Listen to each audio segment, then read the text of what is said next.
And thank you so much, Gloria, for sharing those with us. Now, before I just want to go any further, Lauren Fieldsend, stand up and turn around. Doesn't she have an incredible voice? Isn't she just beautiful? Oh, my goodness. Mwah. You're just wonderful. Regina says you're all fabulous, and Lauren, this morning you just shone in that song. That was just exquisite. Thank you. And Scott, your mom is here this morning. Welcome. This is Jen's mom-in-law.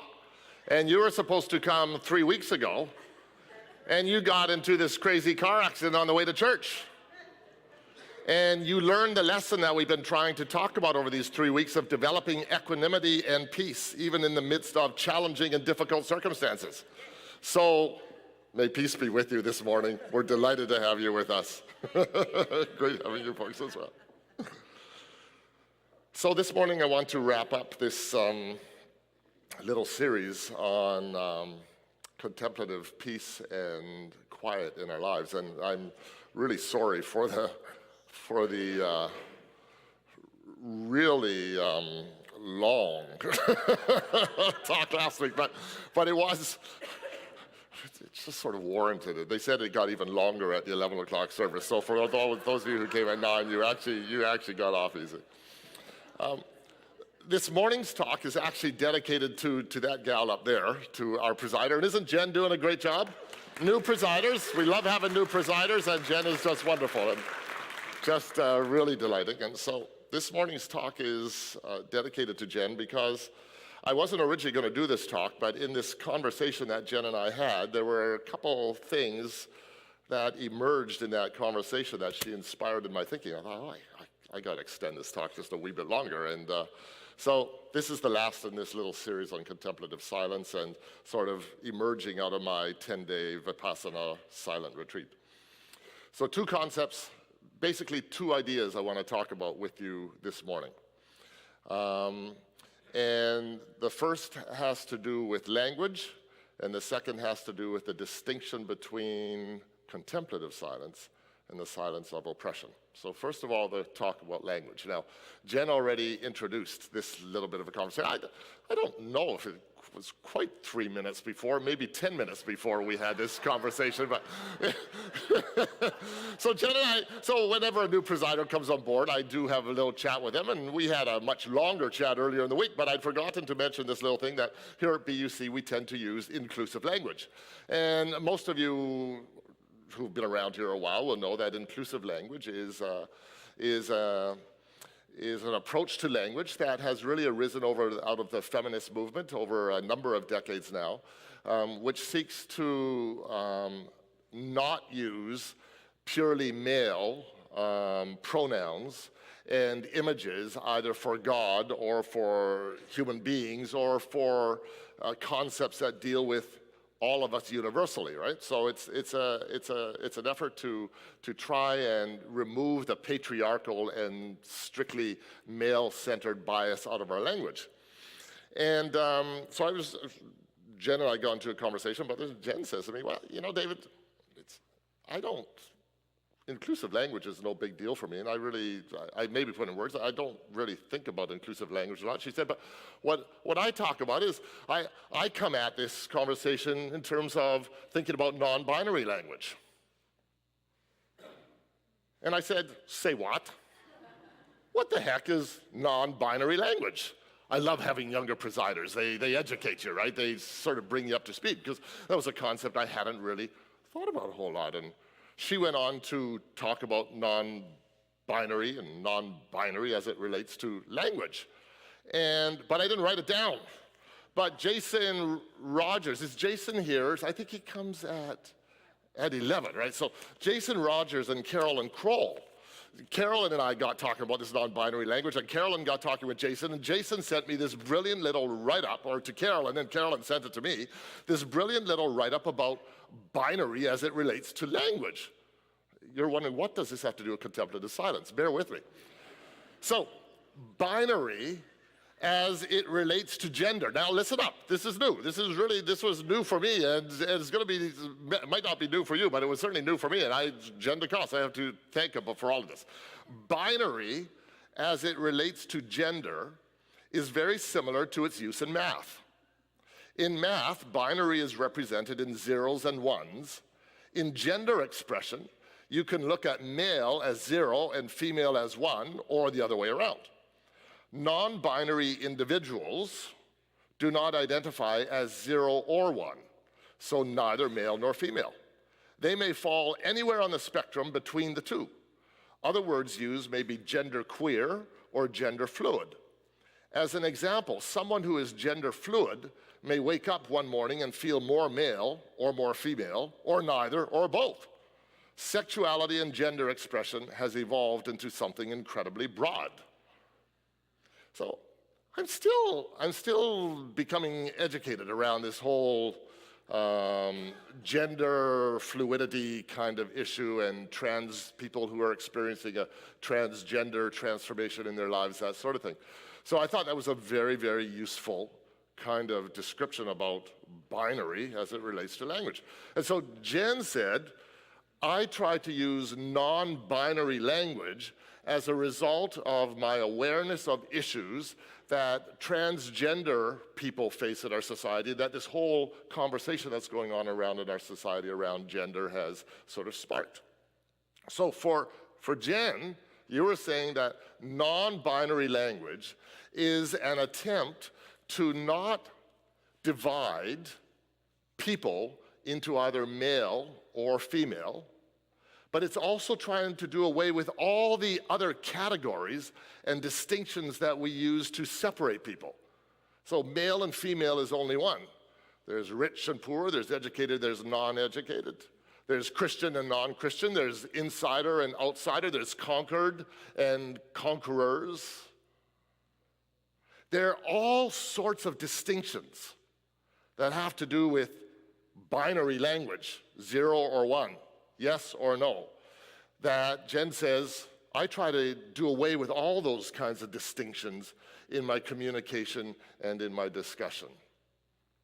So that's not inclusive language, because inclusive language kind of deals with this strictly male-female distinction, but she said, I try to think about human beings from a universalist, the underlying essence and oneness that binds us all together.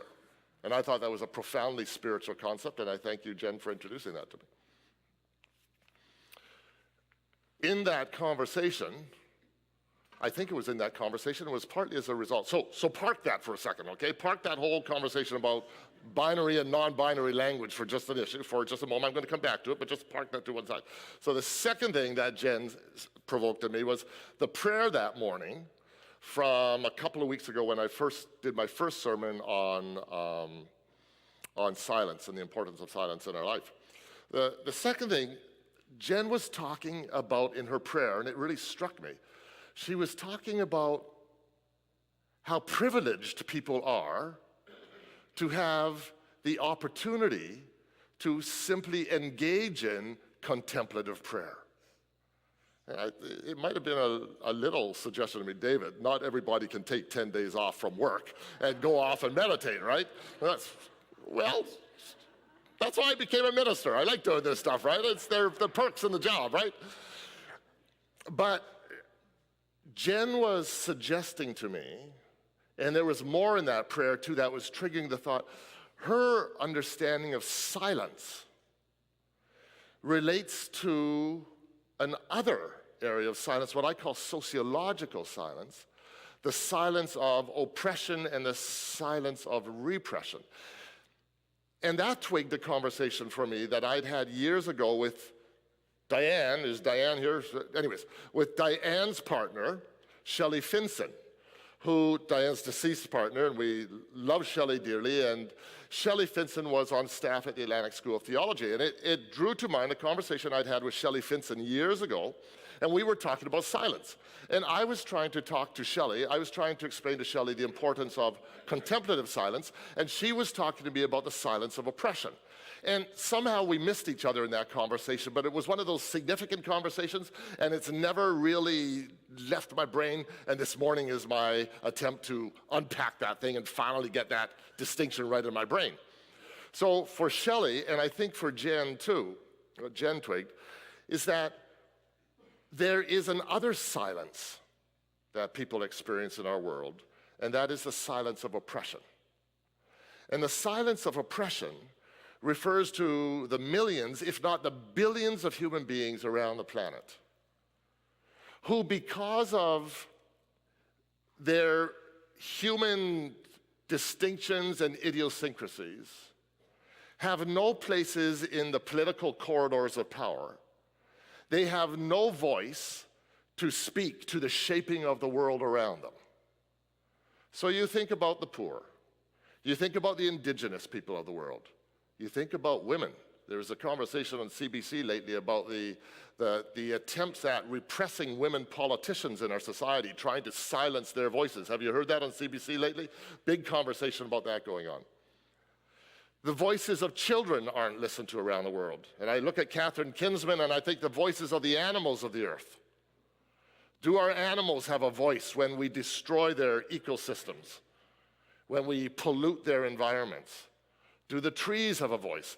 So there's been this understanding that of silence that has to do with the oppression of peoples and their inability to speak, to share their voices, or to have a say in the world.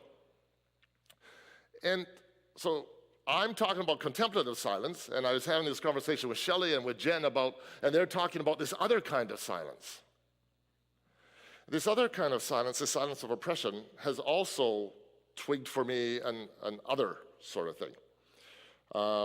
My father-in-law is married to a woman from Argentina. Her name is Laura.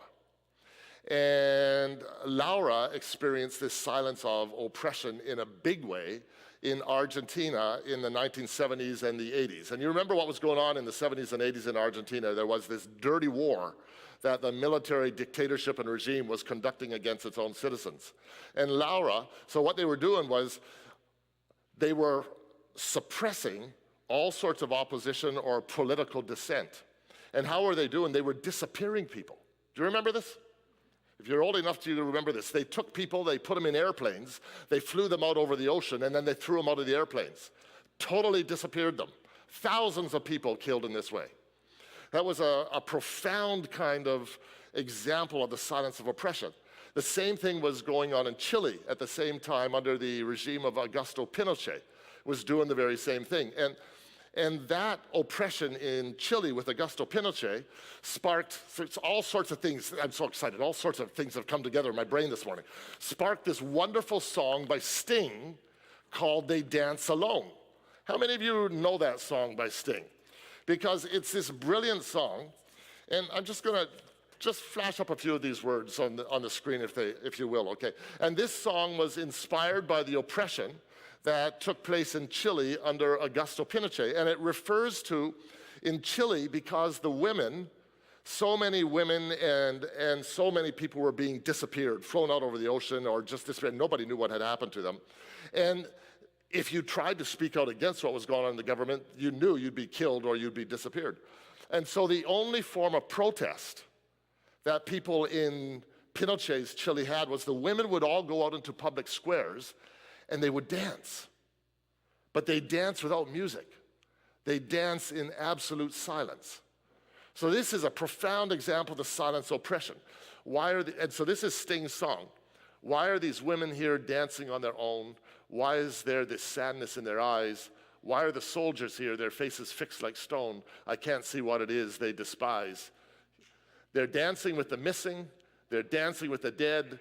They dance with the invisible ones. Their anguish is unsaid. They're dancing with their fathers. They're dancing with their sons. They're dancing with their husbands. They dance alone. They dance alone. Okay? It's the only form of protest they're allowed. I've seen their silent faces. They scream so loud. If they were to speak these words, they'd go missing too. Another woman on the torture table, what else can they do? They're dancing with the missing, they're dancing with the dead, they dance with the invisible ones, their anguish is unsaid. Skip to the next one. One day we'll dance on their graves, One day we'll sing our freedom. One day we'll laugh in our joy, and we'll dance. Okay, that's enough for that at the moment. Okay, Paul? So, here's what I want to say to you this morning. Contemplative silence is what I experienced on my Vipassana retreat, is the exact opposite of the silence of oppression. And in fact, contemplative silence is fundamentally the quality of silence that totally undermines and has the capacity to eradicate the silence of oppression from our world, which is why the silence of contemplation, spiritual silence, is so incredibly important. Because I spoke with you last week about some of the experiences I had in contemplative silence, but what I want to say to you, the most important and fundamentally life-changing element of contemplative silence is that in contemplative silence, you move into a state of where the mind becomes profoundly still and quiet.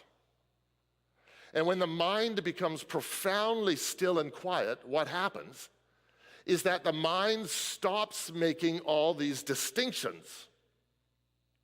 The mind stops distinguishing between who's in and who's out, who's good and who's bad, who's rich and who's poor, who's male and who's female, who's transgendered. The mind becomes a profound stillness, and out of that stillness there emerges this intuitive wisdom and understanding that beneath all the distinctions and separations, all the distinctions and separations that lead to this world being so filled with conflict and chaos. You know, it's when Pinochet's government can say the indigenous people of Chile, they should have no rights here.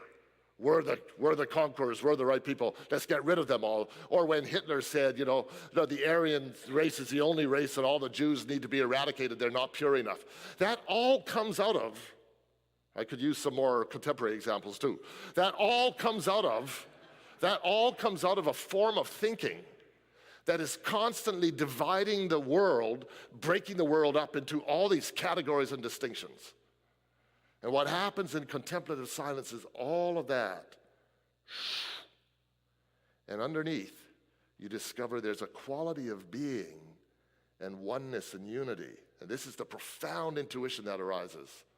You recognize, no, all these distinctions are simply superficial.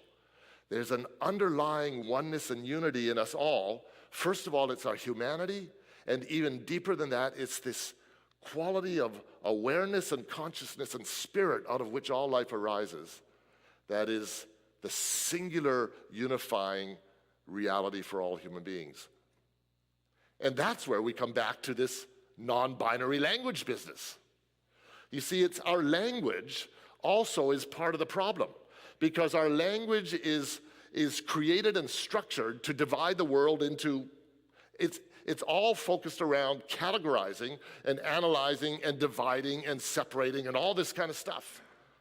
And so what we need is we need a new non-binary language, a language that reflects that the reality for human beings, the true reality is this deeper underlying oneness and unity. And we somehow need to get that into our language much more fully than language that divides and separates and categorizes all the time. Contemplative silence isn't just an analytical, cognitive, interesting concept. The more we can let our minds subside and rest and become still, the more we allow this intuition of our true existence, which is oneness and unity, that we all derive from a single source. That's an intuition, an experiential intuition, that arises when the mind becomes quieter and still and more peaceful.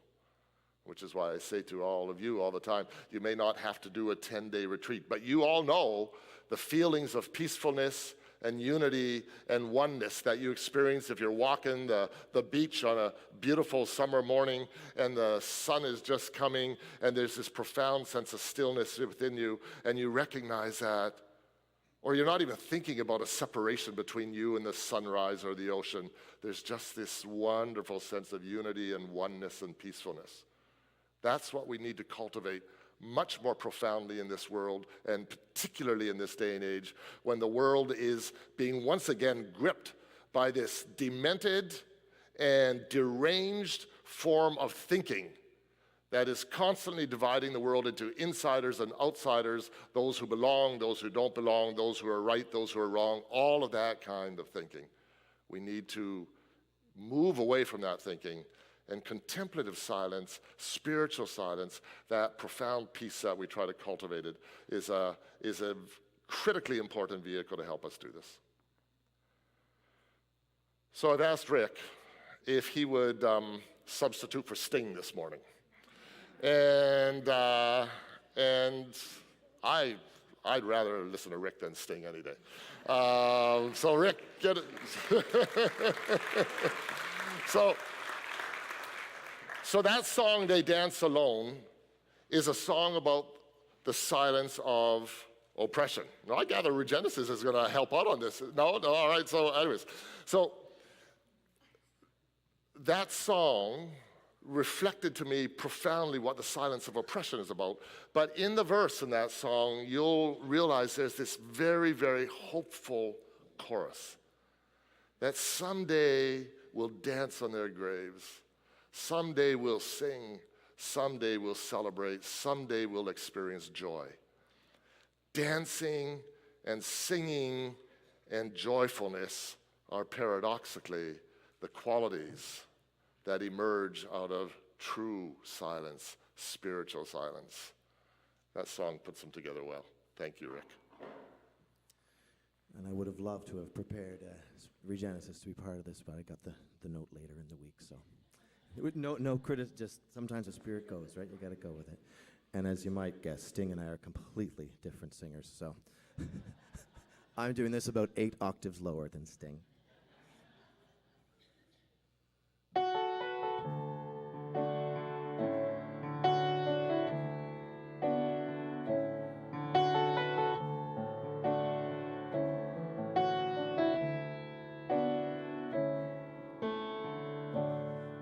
These women here dancing on their own?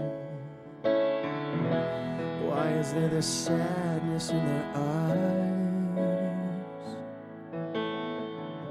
Why are the soldiers here, their faces fixed like stone? I can't see what it is that they despise. They're dancing with the missing, they're dancing with the dead. They dance with the invisible ones. Their anguish is unsaid. They're dancing with their fathers. They're dancing with their sons. They're dancing with their husbands. They dance alone. They dance alone.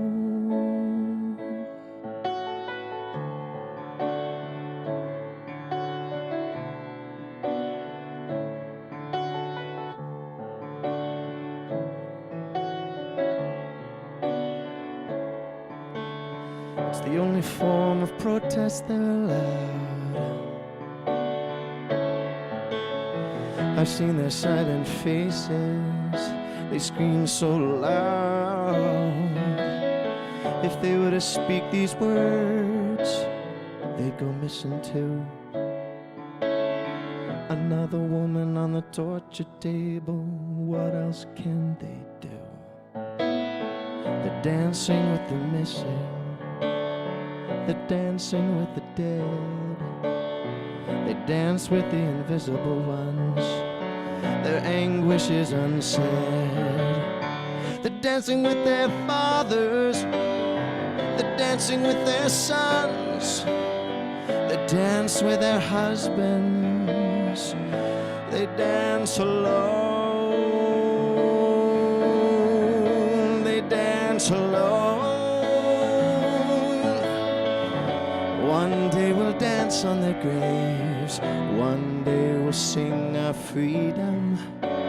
One day we'll laugh in our joy, and we'll dance. One day we'll dance on their graves. One day we'll sing our freedom. One day we'll laugh in our joy, and we'll dance.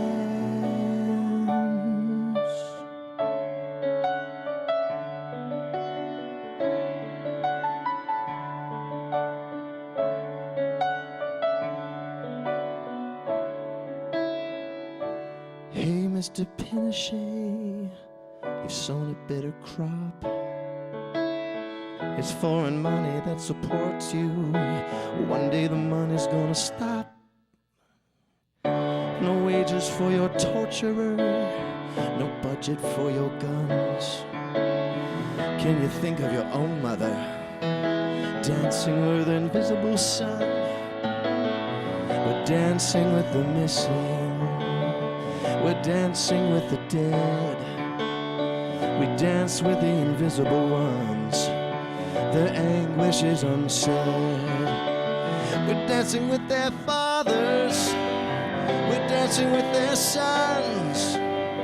We dance with their husbands. We dance alone.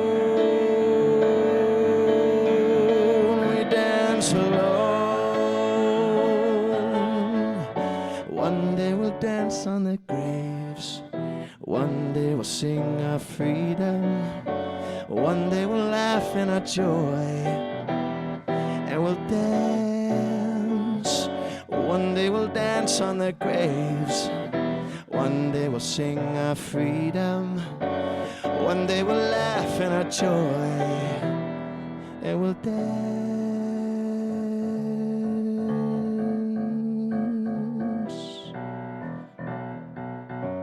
And we'll dance.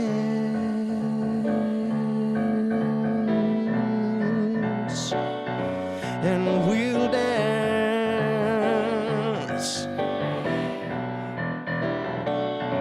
And we'll dance.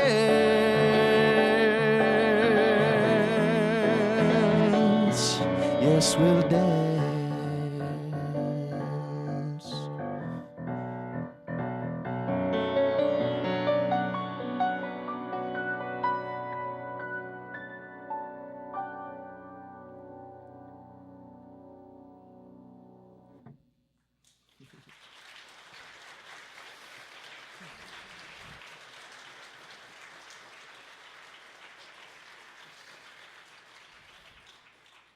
Yeah, you can just get ready.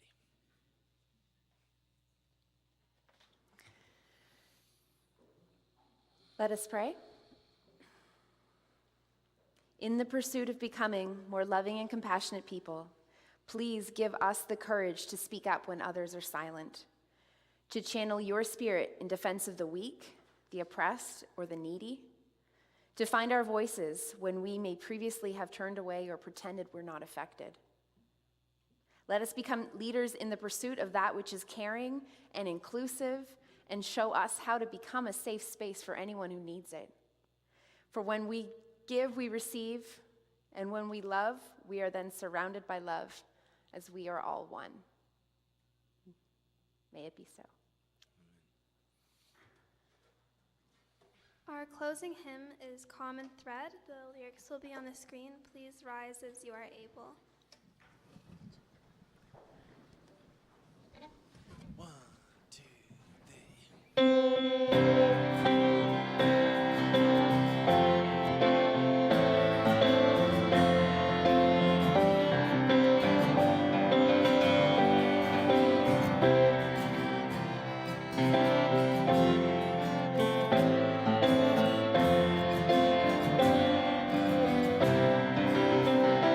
And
me.